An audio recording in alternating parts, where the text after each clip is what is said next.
Hello and welcome back to the channel.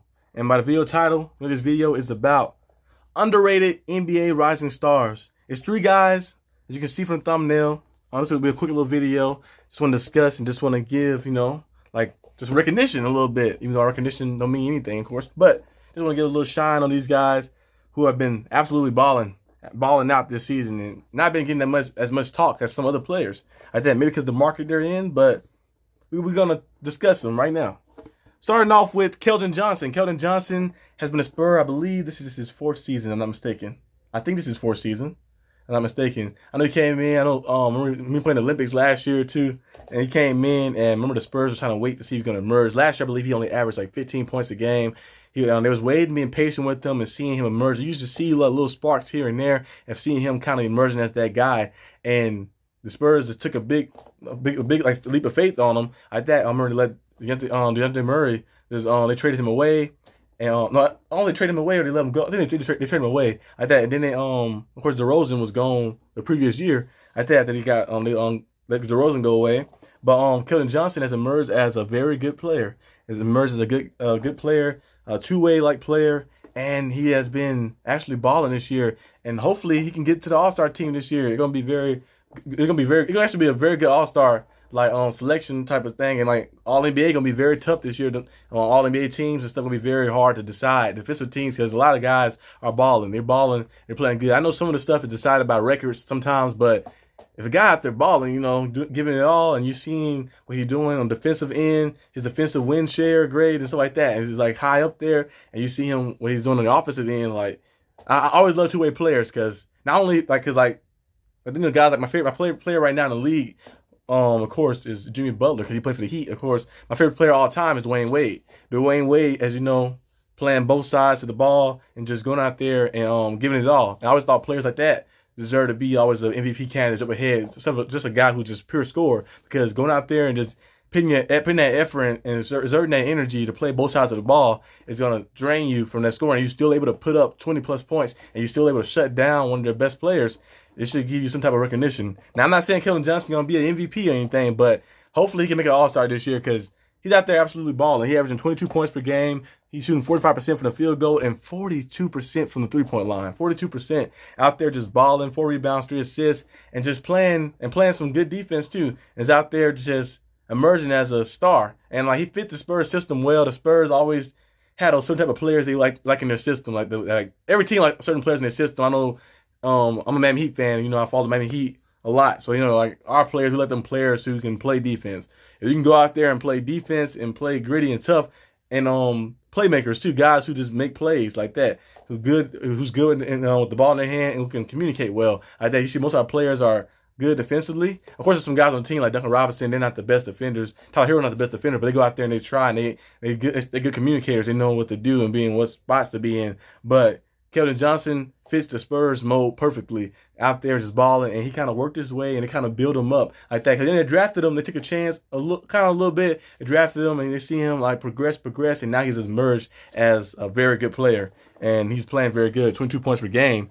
And so hopefully we can see, I think last game he scored 20, if I'm not mistaken. Yeah, he scored 20 last game. So hopefully he can continue this up. He can make it an all-star and just get it going, get the Spurs basketball going again.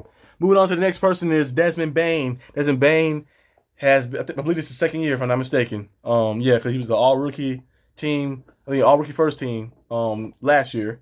And Desmond Bane, because you see what he did in the playoffs, making big-time threes and big-time plays like that. But this season, he has emerged as a very good number 2 option behind John Morant. Of course, the Memphis Grizzlies probably get more attention, of course, because you got John Morant on the team like that. Desmond Bane getting more attention now too. Not the most attention, but getting more attention now. But Desmond Bane has been he has emerged very good. I think ever since the playoffs came, because remember Dylan, not Dylan, AJ Dylan. I'm thinking of football. Dylan Brooks, who was there, he was playing well too, with the Grizzlies and emerging more and more. But Desmond Bane had just taken over that spot as being a solidified great number 2 option to go with. And when you look at his body structure, you'll think he'd be a guy who's like putting his head down, get to the rim. He can get to the rim too here and there, but he's an elite level shooter. He can he gets some type of space. He gonna let it fly. He's shooting 45% from the three-point line and 46 from the field, 45% from the three-point line. Most of his points come from the three-point line. He out there absolutely balling, averaging 24 points per game. Hopefully he get in the All-Star game this year. But he's out there playing tremendous basketball and helping the Grizzlies. And Ja Morant, of course, you know Ja Morant is on an MVP tear. He's trying to get the MVP this year. He supposed to get it last year. Maybe I think the injuries happened a little bit, so they maybe like didn't vote for him as much as the votes needed. But I think Ja Morant, he should be up there as one of the candidates to get MVP.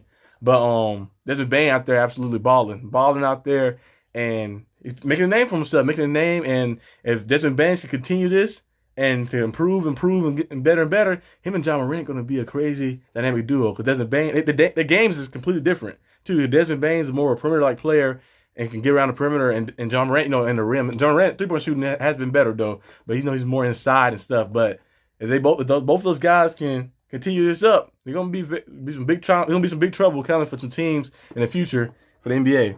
Then last but not least, we have SGA. Remember, SGA was a Clipper at first. He was a Clipper. He was a part of that big trade. We've seen some bright spots when he was a Clipper, but he was part of that big trade that when they sent Paul George over and they sent him to OKC. And you know, OKC is kind of still in that building phase. I love Lou Dort though. Lou Dort is a nice player, and SGA also is a very nice player, very good player. And as you can see, his stats this year, averaging 32 points per game. He just scored, I believe, 42 points and hit a game-winning three, step back three, shot to win the game and stuff like that. He was out there just balling, and he's a guy who's more of like an inside-like player. He's more inside, getting to the rim, and more mid-range type of guy. He's shooting like 54% from the field. But this year, he has upped his three-point shooting. He upped it a lot. I know he don't take a lot of three-pointers. Like he don't take like a lot. Like he don't take like 6 or 7 or 8 a game. But he may take like 4, maybe sometimes 5 or 6, sometimes, but mostly around 3 or 4. But when he do take them, he hitting them. He's shooting 40% from the three-point line, and he's playing very good basketball. He's a nice little playmaker, good little playmaker, and I wanted him to be a Miami Heat. Would have fit in perfectly.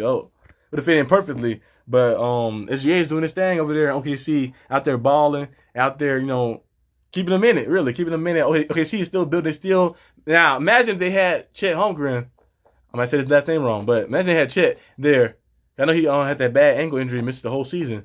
But if SGA can keep this up and you get that guy back, Lou Dort and those guys, and Giddey and them like that, they might make some noise, make some big time noise, especially can get like a veteran presence over there as well. Might make some big time noise on OKC. So OKC might not be on the rise this year. I still feel like they can maybe be a play-in team, maybe sneak their way in the playoffs so they can go on a little run. But they definitely gonna be a threat in the coming years because they have a lot of draft picks too, and SGA out there balling. He out there balling.